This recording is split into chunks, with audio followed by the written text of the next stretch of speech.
بسم اللہ الرحمن الرحیم. سب سے پہلے ایک ہاٹ ٹاپک ہے جس کی طرف ڈاکٹر صاحب نے اشارہ بھی کر دیا تھا کہ دین ضرور غالب ہونا چاہیے, اس کو قائم کرنا چاہیے. اس حوالے سے جامعہ حفصہ کی جو طالبات کا طرز عمل ہے, ڈاکٹر صاحب آپ اس کے متعلق کیا فرماتے ہیں؟ یہ جو کام ہوا ہے اس سے ایک بات کی نشاندہی ہو رہی ہے, وہ یہ ہے کہ جو لوگ جو شیعہ میں ہیں اور دین کو قائم کرنا چاہتے ہیں وہ اب انتخابی عمل سے بھی نا امید ہو چکے ہیں اور محض دعوت و تبلیغ سے بھی نا امید ہو چکے ہیں. ان کے سامنے راستہ تو صحیح آ گیا ہے کہ پبلک ایک جو ہوگی تحریک اور مزاحمتی تحریک, احتجاجی تحریک, مطالباتی تحریک, اس کے بغیر یہ کام نہیں ہوگا. لیکن غلطی جو کر رہے ہیں وہ یہ ہے کہ یہ لال مسجد کوئی ملک نہیں ہے, یہ تو ایک جگہ چھوٹی سی ہے, یہاں پہ یہ کام کرنا جو ہے یہ تو بہت بڑی غلطی ہے. یہ ایک ملک ہے جس میں ہم رہ رہے ہیں, اس ملک کا ایک نظام ہے اور اس نظام کے تحت یہاں فوج ہے. اس فوج جو ہے اس نظام کو نافذ کرنے والی بھی ہے, پولیس ہے, پیراملٹری فورسز ہے, ایئر فورس ہے, سب کچھ ہے. تو یہاں نظام کو بدلنے کے لیے پہلے ایک ملک گیر جماعت بننی چاہیے, ایسی جماعت جس میں کہ پورے ملک کے مختلف علاقوں سے لوگ شامل ہوں, اور وہ جماعت جیسا کہ میں نے عرض کیا جن کے دلوں میں یقین والا ایمان ہو اور شریعت پر عمل کا ان کا اپنا معاملہ جو ہے درست موجود ہے. وہ پھر جمع ہو کر اگر وہ لاکھوں کی تعداد میں ہو جائیں گے پھر وہ حکومت کے خلاف تحریک چلائیں گے. یہ نہیں کہ خود جا کے بازاروں کے اندر جو ہے وہ توڑ پھوڑ شروع کر دیں اور فلاں دکان توڑ دیں, فلاں یہ توڑ دیں. ہاں پکیٹنگ ہو سکتی ہے کہ بینکوں کو اب ہم نہیں چلنے دیں گے, پکیٹنگ کی جائے, وہاں پر جو ہے کھڑے بیٹھ جائیں, دھرنا مارا جائے. یہ جو باتیں کہتے ہیں جو سیاسی عمل کے لیے کہتے ہیں, مشرف کو ہٹانے کے لیے ہم دھرنا ماریں گے, ملین مارچ کریں گے, اس دین کے لیے بھی کام یہی کرنا پڑے گا, عوامی تحریک جو کہ حکومت کے خلاف ہو تاکہ حکومت بدلے. جب حکومت بدلے گی تو اس ملک کی ساری عدالتیں اسلامی عدالتیں ہوں گی. پھر وہ ایک لال مسجد کی عدالت جو ہے وہی تو اسلامی نہیں ہوگی, پھر تو اس ملک کے اندر ساری عدالتیں اسلامی ہو جائیں گی. لیکن اس سے پہلے اگر یہ کام کیا گیا تو ظاہر بات ہے کہ اس کا تو کوئی نتیجہ نہیں نکلے گا. آج جو بیان آیا ہے جو ضیاء الحق صاحب کے صاحبزادے ہیں اور وزیر ہے, آج کل انہوں نے کہا کہ ہمیں ایکشن لینا پڑے گا اور یہ کوئی لچک دکھا نہیں رہے, اور یہ بڑا خوفناک مسئلہ ہو جائے گا. بی بی سی نے کہا کہ یہ جو ہے گولڈن ٹیمپل آف امرتسر والا معاملہ نہ ہو جائے, یا آپ کے شاید یہاں جو بہت سے حضرات کو امریکہ میں بھی ایک ایسا ہی ہوا تھا, ایک چھوٹی سی جگہ پر ایک ایسا مدرسہ یا تربیت گاہ تھی ڈیوڈ کوریش کی, اور وہاں پر جو ہے پھر وہ ایکشن ہوا اور بہت سے لوگ جو اس بچے وغیرہ بھی مارے گئے. تو یہ کام نہیں ہے اصل میں. اس سے پہلے بھی یہی غلطی ہمارے ہاں صوفی محمد صاحب نے مالاکنڈ کے حوالے سے کی تھی کہ مالاکنڈ میں انہوں نے ایک تحریک شروع کر دی, 80,000 1 لاکھ آدمی نکال کر میدان میں لے آئے اور وہ اٹک کے پل کے اوپر آ کر دھرنا مار کر بیٹھ گئے. تو میں اس زمانے میں ان کے پاس گیا اور میں نے کہا کہ دیکھیے یہ ایک ملک نہیں ہے مالاکنڈ, ملک پاکستان ہے. آپ کو کام کرنا ہے تو ملک گیر سطح پر یہ تحریک چلائیے, اور میں آپ کے لیے جلسے کا اہتمام کرتا ہوں, آپ لاہور آئیے جلسہ کیجیے. تو انہوں نے کہا کہ نہیں میں مالاکنڈ سے باہر نہیں نکلوں گا. لیکن پھر ہوا کیا, مالاکنڈ کے اوپر جو ہے فوجی ایکشن ہوا, اور وہ بعد میں جب مفتی جو صوفی محمد صاحب کی اور حکومت کے ساتھ مصالحت ہو گئی تو جو لوگ ان کے کہنے پر نکل آئے تھے پہاڑوں پر بیٹھ گئے تھے, انہوں نے یہ کہہ دیا کہ یہ مولوی تو بک گیا ہے یا حکومت کے ہاتھوں بک گیا. تو اس لیے کہ جماعت نہیں بنی تھی, وہ ایک صرف جذباتی اپیل پر ہجوم کو نکال کر لے آئے تھے. جو میں نے آج نقشہ آپ کے سامنے رکھا ہے وہ یہ ہے, ایمان یقین والا پہلے ہو اور ایسے لوگوں کی جماعت ہو اور اس کا ایک قائد ہو, اس کے حکم پر حرکت کرے اور وہ روکے تو روکے. یہ حوالہ جو ہے اس کے بغیر ایک عوامی تحریک جو ہے اس کے اندر کوئی خیر نہیں بلکہ شر زیادہ ہو جائے. دوسرا سوال یہ ہے کہ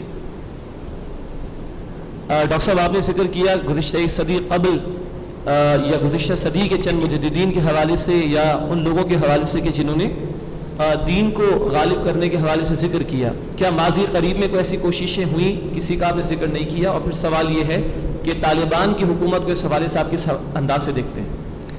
یہ جو میں نے ان کا ذکر کیا یہ ماضی قریب ہی ہے نا. ابھی 20ویں صدی ختم ہوئی کتنے دن ہوئے ہیں, جمعہ 8 دن 7 برس ابھی ہوئے ہیں, اور یہ 20ویں صدی کے نصف آخر میں یہ تحریکیں شروع ہوئی ہیں جس میں کہ مسجوبی پارٹی تھی, جماعت اسلامی, اور پھر اخوان المسلمون, ایران میں فدائیین تھے, اور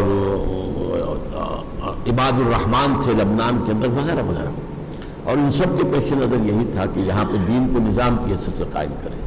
لیکن ایک تو میں نے کہا کہ غلطی انہوں نے یہ کی کہ یہ در حقیقت ایمان یقین والا ایمان پیدا کیے بغیر جو ہے یہ کام نہیں ہو سکتا، اور دوسرے یہ کہ انہوں نے طریقے وہ اختیار کر دیے کہ جو حضور کی سیرت سے نہیں تھے، لیکن اس کے باوجود ان تحریکوں نے بہت سی اویئرنیس پیدا کر دی ہے، اور بہت سے لوگوں کے اندر اب یہ بات موجود ہے کہ اسلام جو ہے وہ دین ہے، وہ صرف مذہب نہیں ہے۔ اسی لیے ویسٹ گھبرا رہا ہے۔ اب دیکھیے کیا انہیں تشویش ہو گئی ہے، انہیں معلوم ہے کہ مسلمانوں کے اندر یہ آگ بجھی ہوئی نہ جان آگ دبی ہوئی سمجھ ان کے اندر چنگاری ہے۔ جیسے اقبال نے ابلیس کی مجلس شورا میں ابلیس سے کہلوایا ہے، جب اس کے مشیروں نے کہا یہ جمہوریت کا دور آ گیا، ہماری ابلیسیت تو ختم ہو جائے گی، یہ اشتراکیت آ گئی، ہماری ابلیسیت تو ختم، اس نے کہا نہ اس سے ابلیسیت ختم ہوگی نہ اس سے ہوگی، ہاں ہے خطر کوئی اگر مجھ کو تو اس امت سے ہے، اس کی خاکستر میں ہے اب تک شرار آرزو۔ اس کے اندر جو ہے جیسے کہ ایک انگارہ ہوتا ہے، اس کے اوپر جب راکھ آ جائے تو نظر نہیں آتا کہ یہ انگارہ ہے، آپ غلطی سے اٹھا لیں گے تو معلوم ہوگا وہ تو اس کے اندر تو دہکتا ہوا انگارہ تھا۔ تو اسی طریقے سے اس امت میں سوئی ہوئی اوپر جو ہے وہ خابیدگی نظر آ رہی ہے، لیکن اندر جذبہ ہے، اس اعتبار سے وہ ڈر رہے ہیں۔ چنانچہ جب USSR کا خاتمہ ہوا ہے تو اس کے بعد پھر اثر نو جب انہوں نے جو ٹریٹی ہے جس کو کہ انہوں نے دوبارہ جو ہے وہ اٹلانٹک جو ہے نیٹو کو اثر نو آرگنائز اور ایکسٹینڈ کرنے کا جب پروگرام بنایا تو لوگوں نے پوچھا کس لیے، کیونکہ اب ہمیں اسلامک فنڈامنٹلزم سے خطرہ ہے، اس لیے کہ پہلے انہیں جو اشتراکیت سے جو مقابلہ تھا وہ بھی نظام کا تھا، مذہب کا تو نہیں تھا۔ مذہب کے جو تھے سارے کے سارے ایسٹرن یورپ کے لوگ اور رشیا وغیرہ کے لوگ کون تھے؟ عیسائی تھے، ایسٹرن آرتھوڈاکس تھے تو عیسائی، ادھر ویسٹ یورپ اور امریکہ کون تھے؟ عیسائی تھے۔ تو جھگڑا مذہب کا تو نہیں تھا، نظام کا تھا۔ یہ سرمایہ دارانہ نظام، بینکنگ کی بنیاد پر چلنے والا سرمایہ دارانہ نظام، اور وہ اس کے برعکس جو ہے وہ ایک نظام لے آئے تھے کمیونزم کا، جس سے اس وقت انہیں بڑا شدید اندیشہ تھا۔ ایک زمانے میں ویسٹ کانپ رہا تھا کہ کمیونزم اس تیزی سے آگے بڑھ رہا ہے کہ اس کا جو ہے مقابلہ آسان نہیں، اسی لیے نیٹو بنا، سیٹو بنا، سینٹو بنا، میڈو بنا، نہ معلوم کتنی آرگنائزیشن جو کنٹین USSR یہ بنائی گئی تھی۔ اور چونکہ خلا میں بھی پہلا روسی چلا گیا تھا تو ان کے اوپر تو کب کب یہ تاریخ ہو رہی تھی کہ روس تو بہت آگے نکل گیا ہم سے، لیکن بہرحال اس کے بعد جو صورتحال ہے وہ بدلی ہے اور وہ ختم ہو گیا، وہ نظام غیر فطری نظام تھا، اس کا خاتمہ ہو گیا۔ اب وہ سمجھتے ہیں کہ ہمارا جو ہے مقابلہ وہ اب ہے اسلام کے نظام سے، اور اگرچہ اسلام کا نظام بالفعل اس وقت دنیا میں کہیں موجود نہیں ہے، لیکن ایک امنگ موجود ہے اس امت کے اندر کہ اس نظام کو قائم کرے، اس کو ہم نے کم کرنا ہے، ختم کرنا ہے۔ طالبان کے حوالے سے میں آپ سے عرض کر دوں کہ وہ بھی اس منہج انقلاب نبوی سے سامنے نہیں آئے تھے۔ ہوا کیا تھا کہ پہلے جو ہے افغانستان میں روسی آ گئے تو سارے افغان کھڑے ہو گئے ان کے خلاف اپنی آزادی کے تحفظ کے لیے۔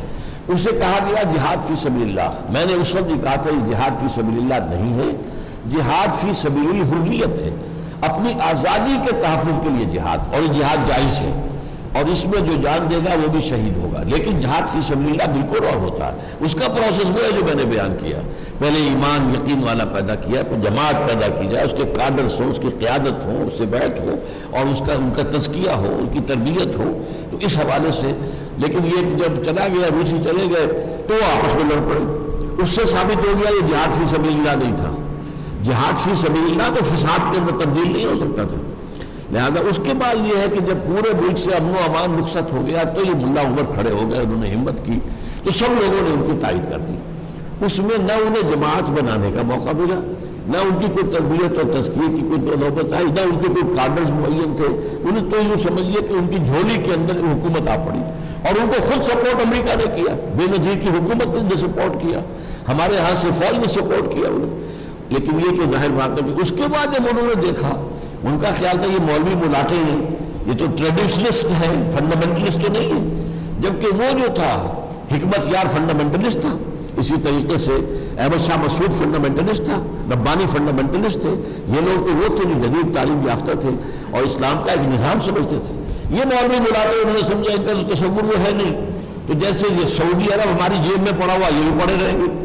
لیکن وہاں معاملہ کچھ اور ہو گیا، انہوں نے اسلامی سزائیں نافذ کر دی، اور پورے ملک میں امن ہو گیا. اب انہیں خوف ہوا کہ یہ نظام اگر کہیں چل گیا تو ہمارا نظام تو رہ جائے گا اور پوری دنیا اس کو قبول کر لے گی. تب انہوں نے پھر اس کو ختم کیا. تو یہ صورتحال ہے. چونکہ وہ ابھی منہج انقلاب نبوی سے ہو کر نہیں آئے تھے, لہذا پھر وہ اس کو رجسٹ نہیں کر پائے. کورسز میں شرکت کے علاوہ اپنی ذمہ داریوں کی ادائیگی کے لیے ہمیں کیا کرنا چاہیے؟ کورسز میں شرکت کریں, دوسروں کو دعوت دیں. میں نے آپ کو بتایا تھا نا کہ میں نے 1950 میں مولانا مودودی کی تقریر جو ہے کتابی شکل میں چھپی ہوئی تھی, شہادت حق, اب بھی موجود ہے, آپ بھی لیں پڑھیں اسے. میں نے اس میں جو سبق سیکھے کہ ہر مسلمان کے فرائض کے کیا لیول ہے. پہلے خود مسلمان بنے, عملی, نام کا نہیں, بالفعل اللہ اس کے دین کا نافذ کرنے والا, اس کو اپنی ذات پر اپنے گھر میں, پھر اسی کی دعوت دے لوگوں کو, اور پھر اس کو قائم کرنے کی جد و جہد کرے, اور اس کے لیے جماعت لازم ہے. یہ پروسیس جو ہے اس کو آپ نے اختیار کرنا ہے. پڑھنا لکھنا ہدف نہ بن جائے, یہ نہ ہو کہ اینڈ آل جو ہے یہی بن جائے, یہی ہدف ہو, یہی مقصد ہو. نہیں, اس نہیں, یہ تو مقصد کا ذریعہ ہے. ہم نے کہا کہ پہلے ایمان یقین والا چاہیے, اس کے لیے قرآن کو اپنی آنکھوں سے اس کی اپنی زبان میں پڑھنا ضروری ہے تاکہ اس سے ایمان پیدا ہو, اندھیرے جو ہیں اندر کے چھٹ جائیں اور نور اندر پیدا ہو جائے. وہ نور اندر کا جو ہے پھر باہر ظاہر ہو جائے گا عمل کے اندر, اور وہی پھر اجتماعی شکل میں آئے گا تو نظام آ جائے گا. اگلا سوال تبلیغی جماعت کے حوالے سے کہ کیا آپ کی جماعت نے تبلیغی جماعت کے ساتھ مل کر کوشش کی ہے کہ دین کو غالب کرنے کی جد و جہد کی جائے, کیونکہ یہ ایک بہت بڑی جماعت ہے؟ دیکھیے, ہماری جماعت نے تو کوشش نہیں کی ہے, میں نے کوشش کی ہے. میں سن 57 میں 1957 کے اپریل میں جماعت اسلامی سے علیحدہ ہوا. پھر میں نے 2 برس تک تبلیغی جماعت کے ساتھ کچھ وقت گزارا. چلہ تو میں نے نہیں لگایا, سے روزے بہت سے لگائے, اور مسلسل شب جمعہ جو ہے ان کے ساتھ بسر کی. راتوں کو جو وہ مسجد کے اندر ٹھہرتے ہیں تو میں ان کے ساتھ ٹھہرتا تھا. تو میں نے پھر ان کے اکابر سے بات کی, اور میری کوشش یہ تھی کہ ان کے سامنے وہ اگلی بات بھی آ جائے کہ ہمیں دین کو قائم بھی کرنا ہے, صرف مذہب کی تبلیغ نہیں بلکہ دین کو اقامت دین. لیکن میں بے انتہا مایوس ہوا کہ وہ حضرات اس میں کسی درجے میں بھی آگے آنے کو تیار نہیں ہیں. اس سے مایوس ہو کر پھر میں نے اپنا راستہ علیحدہ نکالا. ورنہ میں سوچ رہا تھا, اور میں ان کی بہت سی باتوں سے بہت متاثر ہوا تھا. ان کی سادگی ہے, ان کے اندر تقویٰ ہے, تدین ہے, ان کے عبادات سے شغف ہے, بہت متاثر ہوا تھا میں.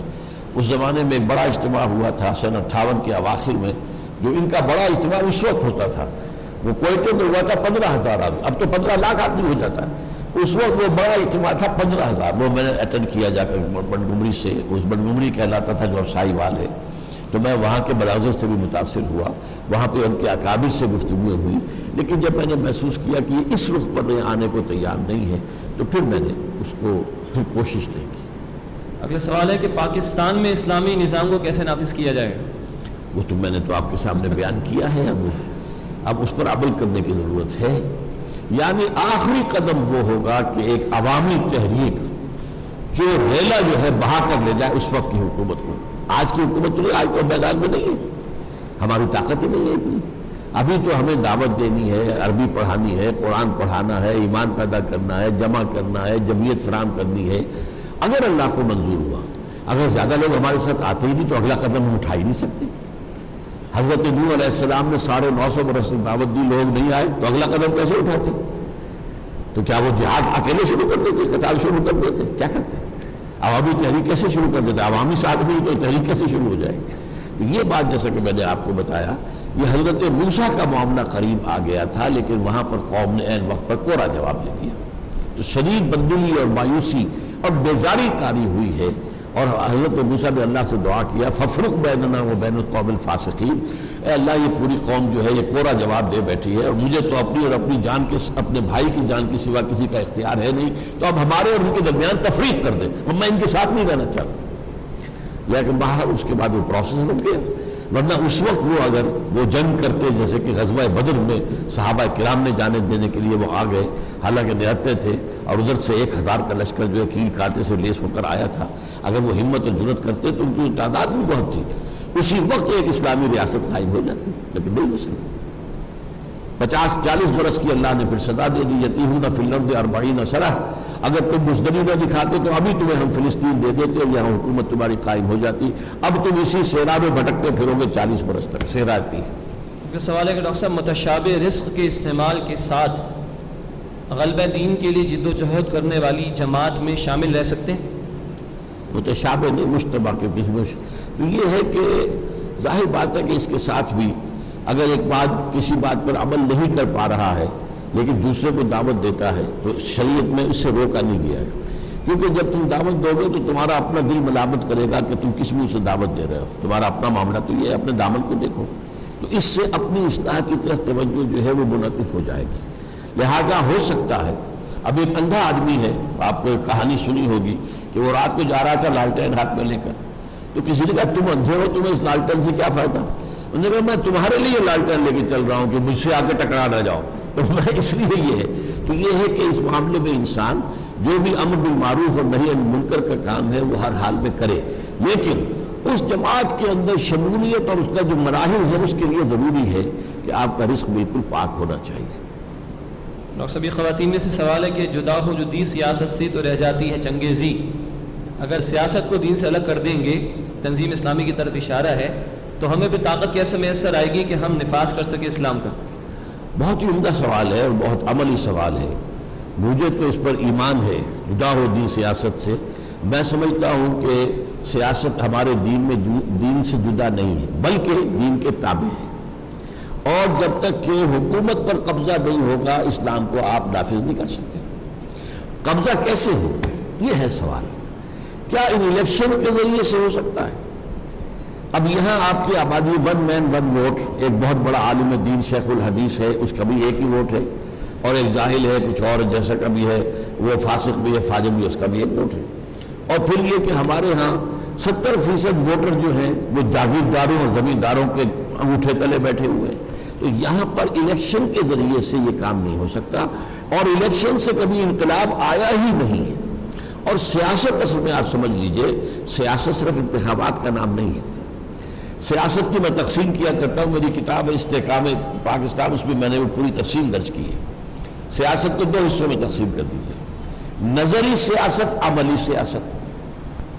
اب آپ کے جو صحافی ہوتے ہیں وہ سب سے بڑے سیاسی ہوتے ہیں، وہ سیاسی نظریات پھیلاتے ہیں، خاص نقطہ نظر پیدا کرتے ہیں، لوگوں کے اندر جو ہے وہ کسی ایک کے لیے ایک زمین ہموار کرتے ہیں۔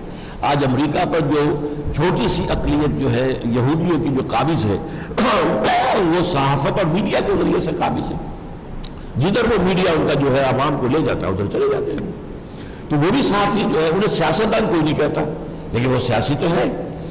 ایک عملی سیاست جو ہے پھر اس کے بھی 2 حصے ہیں، ایک ہے انتخابی سیاست۔ انتخابی سیاست میں نظام بدلنا پیش نظر نہیں ہوتا، ہاتھ بدلنا پیش نظر، تم ہٹو ہم چلائیں گے، نظام وہی، تم ہٹ جاؤ ہم چلائیں گے، تو اس میں کچھ نہ کچھ جو ہے وہ منشور میں تھوڑا بہت فرق بھی ہوتا ہے۔ اب ڈیموکریٹس ہیں امریکہ کے اندر اور ریپبلکنس ہیں، کیا امریکہ کے نظام کے بارے میں ان کے اندر کوئی اختلاف ہے؟ نظام تو سب مانتے ہیں کہ تو وہ اب نظام ہے اور آپ مانتے ہیں، اب آپ کہتے ہیں ہم بہتر چلائیں گے، آپ کہتے ہیں ہم بہتر چلائیں گے، اچھا بھائی ووٹ سے فیصلہ کر لو۔ لیکن نظام بدلنے کے لیے ہوتی ہے انقلابی سیاست، وہ اگر وہاں کمیونسٹ ہو اور وہ وہاں کا نظام بدلنا چاہے وہ الیکشن میں کبھی نہیں جائیں گے، الیکشن سے حاصل کچھ نہیں ہوگا۔ اس کے لیے جو سیاست ہے انقلابی سیاست، ہم اس میں ہیں۔ میں سمجھتا ہوں کہ باشعور مسلمان غیر سیاسی ہو ہی نہیں سکتا، ناممکن، اس لیے جب ہمارا دین نظام مکمل ہے تو سیاست اس کا حصہ ہے، سیاست اس کے تابع ہے۔ لیکن سیاست میں نظری سیاست، عملی سیاست، عملی سیاست میں انتخابی سیاست اور انقلابی سیاست۔ اب انقلابی سیاست عرب جو ہوئی ایران کے اندر، تو کیا آیت اللہ خمینی جو ہے وہ انتخابات کے ذریعے سے وہاں حکومت میں آ سکتے تھے؟ سوچیے، میں نے تو ایک مثال دے دی تھی، وہ تو بہت دور کی تھی، حضور کے بارے میں تو ایسی بات کہتے ہوئے بھی ہمیں رکنا چاہیے، لیکن یہ تو ہمارے سامنے کی بات ہے۔ کیا الیکشن کے ذریعے آیت اللہ خمینی کی یہ حکومت قائم ہو سکتی تھی؟ یہ تو ہوئی ہے جانے دے کر، ہزاروں لوگوں نے جانے دی تب قائم۔ جی اگلا سوال یہ کہ سود کی گرج سے متعلق آپ نے فرمایا حدیث کے حوالے سے بات صحیح ہے، اس سے بچنا تو اب ہمارے اختیار میں نہیں، تو اس حوالے سے ہم گناہ کے کس درجے میں آئیں گے؟ وہ گناہ تو ہے لیکن اس کا کفارہ کیا ہوگا؟ ہم اگر گندم میں نے کھائی اور میرے اندر سود کا غبار چلا گیا، اب اس کا کفارہ کیا ہوگا جو مجھے توانائی حاصل ہو گندم کھانے سے اسے میں صرف کروں اللہ کے دین کو قائم کرنے کی جد و جہد کے لیے، تو یہ کفارہ ہو جائے گا۔ اقامت دین کی جد و جہد جو ہے وہ اس سود کا کفارہ ہو جائے گا جو سود ہمارے اختیار کے بغیر، جیسے ہوا کے اندر ڈسٹ سسپینشن ہو جائے تو سانس تو لینے پر مجبور ہے آپ، تو سانس لیں گے تو ڈسٹ جائے گی لنگس کے اندر، اگر کہیں دھواں ہو تب بھی آپ کو سانس تو لینا ہے، دھواں اندر جائے گا۔ یہی دونوں الفاظ حضور نے استعمال، غبار اور دخان، دھواں یا غبار ضرور جائے گا، تو اس کا جو ہے صفائی اندر کریں۔ اگر کنویں کے اندر کتا جو ہے مر گیا ہے تو اسے نکالتے ہیں کہ نہیں، اور اس کے جو ڈول نکال، تو اپنے اندر کو صاف کرنے کے لیے وہ جد و جہد جو آپ کریں گے، قوت لگائیں گے، جان و مال کھپائیں گے انقلاب لانے کے لیے، وہ اس کا کفارہ ہو جائے۔ جی اگلا سوال یہ کہ بےحد احترام سے عرض ہے کہ وہ بیرومیٹر کیا ہوگا تعداد کے حوالے سے تاکہ تحریک دوسرے مرحلے میں شامل ہو سکے؟ یہ سوال بھی بہت عملی ہے، میری گفتگو سے متعلق ہے۔ اصل میں یہ اس وقت کے قیادت کا معاملہ ہوگا، آج ہم کچھ نہیں کہہ سکتے، لیکن یہ ضرور ہے کہ پاکستان 16 کروڑ انسانوں کا ملک ہے، تو یہاں پہ 2-4 ہزار سے تو بات نہیں بنے گی، تعداد لاکھوں کے اندر ہوگی تب بات بنے گی۔ اب ظاہر بات ہے کہ عرب میں تو اس وقت جو ہے حضور کے زمانے میں کل آبادی جو ہے وہ شاید 50 لاکھ ہوگی میکسیمم، پورے ملک عرب میں۔ مکے میں کتنے تھے؟ چند ہزار، مدینے میں کتنے تھے؟ چند ہزار۔ تو وہاں کا معاملہ تو یہ تھا کہ وہاں سے 1000 آئے، ادھر سے 300 آ گئے، تو 1 اور 3 تو ہو گئے۔ لیکن یہاں کیا ہوگا؟ آپ کی لاکھوں کی تو فوج کھڑی ہوئی ہے، پولیس کھڑی ہوئی ہے، سب کچھ ہے، تو لاکھوں کی تعداد تو اس میں سے ہوگی، لیکن اس کا فیصلہ اس وقت نہیں، وہ جو بھی اس تحریک کی قیادت اس وقت ہوگی وہ کرے گی۔ اور اس میں ظاہر بات ہے غلطی کا امکان ہے، اس کا بھی امکان ہے کہ موقع آ گیا ہو اور آپ کھو دیں، اور یو مس نکل گئی، اب وہ وقت دوبارہ نہیں آئے گا۔ اور اس کا بھی امکان ہے قبل از وقت قدم پر اٹھا بیٹھے، اس میں بھی ناکامی ہو جائے گی۔ لیکن اگر آپ کا خلوص اور اخلاص ہے تو اللہ کے ہاں آپ کا اجر محفوظ رہے گا، اور اگر اللہ تعالیٰ اس وقت ہدایت دے اور جو اس وقت کی قیادت ہوگی وہ بر وقت اور صحیح فیصلہ کرے تو اللہ تعالیٰ کامیابی دے گا۔ اور سب غلبہ دین کے حوالے سے خواتین کی ذمہ داری کیا ہوگی؟ خواتین کی ذمہ داریاں بھی وہ سب ہیں جو مردوں کی ہیں، صرف یہ ہے کہ تھوڑا سا دائرے کا فرق ہے۔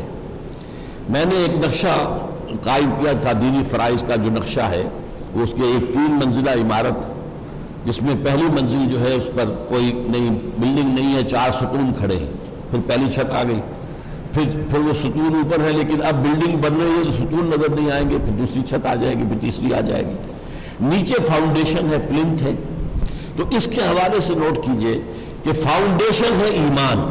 پہلا کام یہ ہے یا ایھا الذین آمنوا آمنوا، اے ایمان کے دعوے دارو ایمان لاؤ، جیسا کہ ایمان لانے کا حق ہے۔ یہ ہر مرد کو بھی کرنا ہے، ہر عورت کو بھی کرنا ہے، اور وہی کام جو کرنا ہے قرآن مجید سے مردوں کو وہی عورتوں کو کرنا ہے قرآن مجید کے ذریعے سے۔ پھر یہ ہے کہ اس کے اوپر جو 4 جو کھڑی ہوئی ہیں ستون، وہ کیا ہے؟ نماز، روزہ، حج، زکوٰۃ، 4 عبادات ہیں، یہ سب پر فرض ہیں۔ یہ ضرورت تھوڑا سا فرق پڑ گیا کہ مردوں کے لیے مسجد میں جا کر نماز پڑھنے میں بہت زیادہ ثواب ہے، عورتوں کے لیے گھر میں نماز پڑھنے میں زیادہ ثواب ہے، یہ ہے لیکن یہ کہ نماز تو فرض ہے۔ اسی طریقے سے حج، عورت اگر محرم نہیں ہے تو پھر وہ حج نہیں کرے گی بلکہ بدل کر آئے گی، مرد کے اوپر ہر حال میں کرنا ہے۔ اس حوالے سے تھوڑا فرق واقع ہوتا ہے، لیکن وہ 4 عبادتیں تو فرض ہے، روزہ بھی فرض ہے، زکوٰۃ فرض ہے۔ پھر یہ کہ دین کی دعوت دینا یہ مسلم عورت پر بھی ہے اور مرد پر بھی ہے، لیکن عورتوں کو دعوت دے گی یا اپنے محرم مردوں کو، اپنے بھائیوں کو، اپنے عزیزوں کو، اپنے جو بھی محرم مرد ہیں اپنے بیٹوں کو تیار کریں، جیسے صحابیات ہیں، حضرت خنسا ہیں، ان کے کئی بیٹے جو ہیں اللہ کی راہ میں شہید ہوئے اور وہ ہر شہادت پر اللہ کا شکر ادا کرتی ہوئی، تو اپنے بچوں کو اس کام کے لیے تیار کریں، اپنے شوہروں کو اس جد و جہد میں لگائیں، وہ دعوت، اور عورتوں میں دعوت و تبلیغ بھی کریں۔ آخری چیز جو اقامت الدین، اس میں جو آخری مرحلہ ہے میدان میں آ کر، وہ عورتوں پر فرض نہیں ہے، وہ ظاہر بات ہے کہ وہ اس کے لیے انڈائریکٹلی اپنے مردوں کو اس کام کے لیے نکال کر اور ان کو سپورٹ کر کے اور ان کو اپنی جو ذمہ داریاں ہیں ان پر سے کم کر کے، تاکہ وہ لوگ جو ہیں دل جمعی کے ساتھ کام کر سکیں، یہ ان کا انڈائریکٹ حصہ ہو جائے گا۔ اس لیے حضور کے پاس جب خواتین آئیں اور انہوں نے یہ کہا کہ حضور یہ مرد تو ہم سے بازی لے گئے بہت، وہ جہاد کرتے ہیں، وہ قتال کرتے ہیں، وہ اللہ کی راہ میں جانے دیتے ہیں، ان کے تو اونچے مراتب ہیں، ہم ان کے بچے گودوں میں اٹھائے پھرتی ہیں، تو ہمارے حضور نے فرمایا نہیں، تم اگر اپنے شوہر کی غیر موجودگی میں اپنی نفس کی بھی حفاظت کرتی ہو اور اپنے شوہر کے مال کی بھی حفاظت کرتی ہو اور اس کی اولاد کی تربیت، وہی ثواب تمہیں ملے گا جو تمہارے شوہر کو جنگ میں جانے سے مل رہا ہے، وہ ثواب ملے گا۔ تو یہ ہے صرف دائرہ کار کے اندر بعض جگہ پر اس میں فرق ہے، باقی فرائض دینی وہی ہے مرد اور عورت کی۔ اگلا سوال ڈاکٹر صاحب یہ کہ اللہ کے رسول صلی اللہ علیہ وسلم کو تقریباً 20 سال لگے غلبہ دین کی جد و جہد مکمل کرنے میں سرزمین عرب کی حد تک، آپ کا خیال کیا ہے کہ ہمیں کتنا عرصہ لگے گا؟ کیا اس حوالے سے کوئی ٹائم فریم یا ٹائم ٹارگیٹ ہونا چاہیے ہمارے ذہن میں؟ کوئی ٹائم فریم جو ہے ٹارگیٹ ہم فکس نہیں کر سکتے، ہمیں نہیں پتا ہمیں کتنی ریسپانس ملے گی عوام سے، کیا پتا۔ اگر اللہ تعالیٰ لوگوں کے دل پھیر دے، جیسا کہ حدیث میں آتا ہے کہ بعض اوقات اللہ تعالیٰ اپنے فرشتوں سے کہتا ہے کہ میں اپنے فلاں بندے سے خوش ہوں، تم بھی اعلان کر دو، اور اللہ کے جو بھی بندے ہوتے ہیں پھر اس کی طرف رجوع کرتے ہیں۔ اگر اللہ جو ہے ہماری طرف لوگوں کا رجوع کر دیتا ہے تو ہو سکتا ہے جلدی ہی وہ وقت آ جائے، لیکن اگر ایسا نہیں تو دیر بھی لگ سکتی ہے۔ لیکن ہمیں جلد بازی میں کوئی کام نہیں کرنا ہے، اور ہم نے جیسا کہ میں نے آپ کو بتایا، میں کہا کرتا ہوں کہ بڑا براڈ اسپیکٹرم ہے۔ ایک حد پر کھڑے ہیں حضرت نوح، 950 برس دعوت دی اور کسی نے مانی نہیں، اب کیا کرتے ہیں؟ ایک آخری دوسرے کنارے پر حضور کھڑے ہیں، 20 برس میں انقلاب برپا کر دیا۔ اب ظاہر بات ہے ہم کہیں درمیانی میں آئیں گے نا، نہ حضرت نوح کا معاملہ ہو سکتا ہے نہ حضور کا دوبارہ ہو سکتا ہے، ہوگا ضرور لیکن اس میں وقت بہت لگے گا، اس میں وقت کا فیکٹر جو ہے وہ کمپنسیٹ کرے گا شخصیت کو۔ حضور کی شخصیت جو ہے وہ ہمارے درمیان اب موجود نہیں ہے، تو وقت جو ہے اس میں زیادہ لگے گا، کوئی حرج نہیں۔ ہمارا مقصد چونکہ ہے اصل اللہ کو راضی کرنا اور آخرت کی جو ہے وہ فلاح، تو وہ چاہے دنیا میں ہم کامیاب ہو کر انقلاب برپا کر سکیں یا نہ کر سکیں، اگر ہم اپنے فرض کی ادائیگی میں لگے رہے تو ہم اللہ کے یہاں سرخرو ہوں گے۔ فاول مطلوب، ہمارا مطلوب تو وہ ہے۔ ڈاکٹر صاحب تجزیہ ہے کہ آپ کی تقریر کا لب لباب یہ نکلتا ہے کہ جماعت اپنے ابتدائی دور میں مذہب پر عمل پیرا ہو، اور جب قوت جمع ہو جائے تو دین پر۔ اس دوران اگر پانی سر پر سے گزر جائے گا تو کیا ہوگا؟ بدر میں 313 نفوس نہیں تھے کیا؟ ہاں لیکن میں نے بتایا تھا کہ بدر میں تو مقابلے میں بھی تو 1,000 تھا نا، ایسا تو نہیں تھا کہ مقابلے میں 1,00,000 ہو۔ اس حوالے سے آپ مثال لے لیجیے، لیکن اصل میں جو بات آپ نے پہلے کہی ہے کہ پہلے مذہب پر عمل پر، میں نے بات نہیں کہی ہے۔ جو مذہب کا تصور کرتے ہیں وہ معاملات کی بات نہیں کرتے، وہ یہ نہیں کہتے کاروبار کے اندر سے حرام کام چھوڑو، نمازیں پڑھو، داڑھی رکھو، یہ کرو وہ کرو، سنتیں اختیار کرو، لیکن یہ کہ سودی کاروبار چھوڑو، یہ بات جو ہے وہ تو میں نے جو آپ سے کہا وہ تو یہ ہے کہ وہ شرعی پردہ نافذ کرو اور سودی معاملہ چھوڑو۔ یہ ساری چیزیں شریعت پر عمل پورے پر بحث، وہ جو ہے مذہب والا حصہ، عبادات اور عقائد والا نہیں۔ سوال یہ کہ جب تک کہ جماعت منظم ہو جائے، غالباً ہماری تنظیم کے حوالے سے بات ہے، جب تک کہ جماعت منظم ہو جائے جماعت اسلامی کو ووٹ نہیں دے سکتے کہ جو اس میدان کے مرد ہیں؟ جماعت اسلامی کو ہم نے ووٹ دیے ہیں، لیکن ایک زمانے میں جب IGI بنی تھی اس وقت ووٹ نہیں دیے تھے، اس کا صدر تھے غلام مصطفیٰ جتوئی۔ اب ظاہر بات ہے حضرت مولانا غلام مصطفیٰ جتوئی جو ہیں وہ تو کوئی اسلامی آدمی نہیں ہے، تو اس کی صدر ہم نے، لیکن اس کے بعد جماعت نے علیحدہ اپنے ٹکٹ پر الیکشن لڑا، ہم نے کہا جو بھی ہے ہم ووٹ دیں گے، لیکن اس سے نتیجہ نہیں نکلے گا۔ یہ ہمیں امید ہے کہ جماعت کے لوگ جو ہیں ان کی اپنی زندگیاں بہتر ہوتی ہیں، اگرچہ بعد میں کچھ آج کل جو ثابت ہو رہا ہے وہ یہ کہ وہاں بھی کچھ جو ہے جنگلی مچھلیاں اور کوئی غلط کام جو ہے وہ وہاں بھی ہوئے ہیں، اور سیاست میں آ کر ان پر بھی کوئی رنگ جو ہے دوسرا چڑھ گیا ہے، لیکن میں اس ذکر میں نہیں جانا چاہتا تفصیل سے، لیکن بہرحال ہم سمجھتے ہیں کہ وہ لوگ بہرحال دین کے اوپر عمل پیرا ہیں، ہم ووٹ دیتے ہیں۔ اب سب اگلا سوال یہ کہ طالبان کی حکومت کو کامیابی نہیں مل سکی، وہ برقرار نہیں رہ سکی، کیا ان کو کسی مادی یا ٹیکنالوجیکل سپورٹ کی ضرورت تھی؟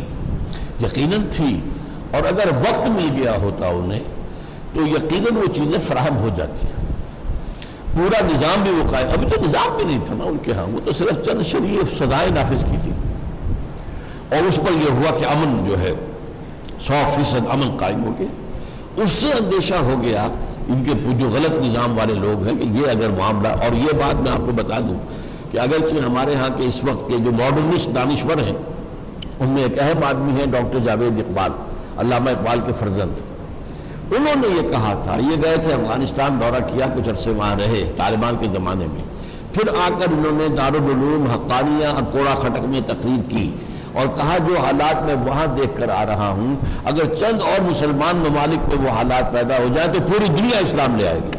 یہ جاوید اقبال کا قول ہے. تو دنیا نے دشمن ہمارا جو ہے وہ تو دیکھ رہا ہے کہ کیا ہو رہا ہے, تو نبدی ایول بات اس کو ختم کرو فوراً, ورنہ اگر یہ پودا پروان چڑھ گیا تو یہ ایک پورا نظام بھی لا سکتے ہیں. کیا آپ نے اس دعوت کے سلسلے میں کبھی قوم کے حکمرانوں کو بھی دعوت دی ہے, اور اگر ہاں تو اس کا رد عمل کیا رہا؟ ظاہر بات ہے کہ جو ہمارے حکمران ہیں اب وہ مجھ جیسے لوگوں کو تو وہ انٹرویو بھی نہیں دیں گے. میں نے جو مشرف صاحب سے بھی 1-2 مرتبہ جو ہے مانگا انٹرویو, تو وہ نہیں دیتے. لیکن یہ کہ ہماری دعوت عام ہے, اخبارات میں آتی ہے, کتابوں میں آتی ہے, اب میری باتیں جو ہے ٹیلی ویژن پر بھی آتی ہیں, تو وہ دعوت تو پہنچ رہی ہے, ہر ایک کے پاس پہنچ رہی ہے. ڈاکٹر صاحب کیسے ممکن ہے کہ اتنے سارے ریلیجس آئیڈیالوجیز کے لوگ موجود ہیں, مسالک موجود ہیں, اور اسلام بھی غالب ہو جائے اس کی موجودگی میں؟ کیسے ممکن؟ ممکن اسی وقت ہوگا جب کہ معلوم ہو جائے کہ ہمارا دین ایک ہے, مسلک علیحدہ ہے. مسلکوں کے علیحدہ ہونے میں کوئی بات نہیں. شافعی ہیں, مالکی ہیں, آپ ٹھیک ہے, حنفی ہیں, ٹھیک ہے, لیکن یہ ہے آپ سلفی ہیں, اہل حدیث ہیں, ٹھیک ہے, لیکن یہ کہ دین ایک ہے, اس دین کے اوپر جمع ہونا ہوگا. وَلَا تَتَفَرَّقُوا فِيهِ أَنْ أَقِيمُوا الدِّينَ وَلَا تَتَفَرَّقُوا فِيهِ. دین کے معاملے میں تفرقہ نہیں ہونا چاہیے. مذہب و مسلک میں اختلاف ہو جائے کوئی حرج نہیں. اس کے لیے تو حضور کی وہ حدیث بھی بیان ہوتی ہے, اختلاف و امتی رحمت, وہ رحمت ہے, اس لیے کہ اس میں کشادگی پیدا ہو جاتی ہے. ڈاکٹر صاحب مذہب کا ترجمہ ریلیجن انگلش میں, کیا دین کو سسٹم کہہ سکتے ہیں؟ جی ہاں, صحیح ہے. اگلا سوال سورہ شورى کی آیت نمبر 13 کے حوالے سے. اقیم الدین کا ترجمہ بعض ناقدین کہتے ہیں کہ غلط ہوا ہے, اور یہ صرف خطاب تھا نبی اکرم صلی اللہ علیہ وسلم سے, ان کے لیے لازمی تھا. آپ کیا فرمائیں گے؟ سیدھا جمع کا ہے, تمہارے لیے لازم ہے, تمہارے اوپر فرض ہے. حضور اکیلے تو وہ کام نہیں کر سکتے تھے, صحابہ کرام نے ساتھ اپنی جانیں کھپائی ہے تو کام ہوا ہے, دین قائم ہوا ہے. اور حضور کی جو خبریں ہیں, ہم چونکہ حدیث کو مانتے ہیں, جو لوگ حدیث کو نہیں مانتے ان کا معاملہ علیحدہ ہے. ہم حدیث کو مانتے ہیں, حضور کی خبریں ہیں کہ دوبارہ یہ قائم ہوگا, اب کون کرے گا, اب کو نبی تو نہیں آئے گا, تو اب وہ مسلمانوں ہی کو کرنا ہے. اسلام میں جہاد کا کانسیپٹ کیا ہے, اور آج کا نوجوان جہاد کرنا چاہے تو کیا کرے؟ جہاد کے معنی ہے کوشش, جد و جہد. جہاد ایک علیحدہ لفظ ہے, قتال علیحدہ لفظ ہے. قتال کے معنی جنگ. اور قرآن مجید میں سورہ صف میں دونوں لفظ آئے ہیں, تؤمنون باللہ ورسولہ وتجاہدون فی سبیل اللہ باموالکم وانفسکم, اور ان اللہ یحب الذین یقاتلون فی سبیلہ صفا کانہم بنیان مرصوص. تو اصل میں جو غلطی ہوئی ہے ہمارے ہاں وہ یہ کہ جہاد کو لازماً جنگ کے معنی میں لے لیا, یہ غلطی ہے. جہاد جد و جہد, وہ جہاد تو مکے میں بھی ہو رہا تھا, اور اس کے لیے سورہ الفرقان میں جو آیت آئی ہے فَلَا تُطِعِ الْكَافِرِينَ وَجَاهِدْهُمْ بِهِ جِهَادًا كَبِيرًا. اے نبی آپ ان کافروں کی باتوں میں نہ آئیے, آپ ان کے خلاف جہاد کیجئے بہت بڑا, اس قرآن کے ذریعے سے. وہ جہاد بالقرآن ہو رہا تھا. میرا ایک کتاب چاہے اسی عنوان سے, جہاد بالقرآن. مکے میں جہاد ہو رہا تھا, جہاد بالقرآن, اور پھر آ کر مدینے میں جہاد بالسیف ہوا, وہ قتال ہے. ڈاکٹر صاحب کچھ لوگوں کا, کچھ مکاتب فکر کا خیال ہے کہ اللہ کی راہ میں جد و جہد اس وقت کرنی چاہیے جب آپ کو اس کام کے لیے چن لیا جائے, یعنی آپ کے مرشد کا حکم آ جائے. میرے نزدیک سب سے بڑا مرشد قرآن ہے اور نبی اکرم صلی اللہ علیہ وسلم. باقی مرشدین تو میں نے آپ کو بتایا کہ وہ تو جب یہ سمجھ لیا گیا کہ سیاست تو اب بنے گی طاقت کے بل پر, اوپر جو ہے نیچے نیچے ہمیں کچھ نہ کچھ کام کرنا چاہیے, تو یہ جو دعوت اصلاح وغیرہ اس کی بیعت وہ کام شروع ہوئے ہیں. لیکن اب ہم تو اس سے آگے بڑھ کر دین کی اقامت کی بات کر رہے ہیں. ڈاکٹر صاحب دین کا رس سورۃ الکافرون میں بھی آیا ہے کافروں کے لیے, اس کی اگر آپ وضاحت فرما دیں. ہاں ظاہر بات ہے کہ دین تو کافروں کا بھی ہے. میں نے بتایا دین تو مصر میں بھی تھا, دین الملک, اور آج کا دنیا کا دین کیا ہے, دین جمہور. یعنی دین اللہ کیا ہے, اللہ حاکم, اس کا قانون نافذ. دین جمہور, جمہور حاکم, popular sovereignty, sovereignty belongs to the masses, اور ان کے نمائندے قانون بنائیں گے, جو چاہیں بنا دیں. وہ 2 مردوں کی شادی کروا دیں, اور آج ہو رہی ہے دنیا میں 2 مردوں کی شادی ہو رہی, 2 عورتوں کی شادی ہو رہی, رجسٹر ہو رہی ہے باقاعدہ, حکومت تسلیم کر رہی ہے. ایک مرد شوہر ہے, دوسرا مرد جو ہے بیوی ہے, اور ایک عورت جو ہے شوہر ہے, دوسری عورت جو ہے بیوی ہے. یہ بھائی قانون جو چاہے بنا دیں. شراب کو جائز قرار دے کر سکتے ہیں، ان کی اکثریت جو طے کرے گی اسی پر ہو جائے گا۔ تو اس حوالے سے ایک ہے اللہ کا دین، ایک ہے بادشاہ کا دین، ایک ہے دین جمہور۔ آج وہ دین جمہور ہے جو دنیا میں چل رہا ہے۔ ڈاکٹر صاحب آپ نے مذہب اور دین کا جو فرق بتایا، کیا سلف صالحین میں یہ فرق یا اس کی تائید موجود ہے؟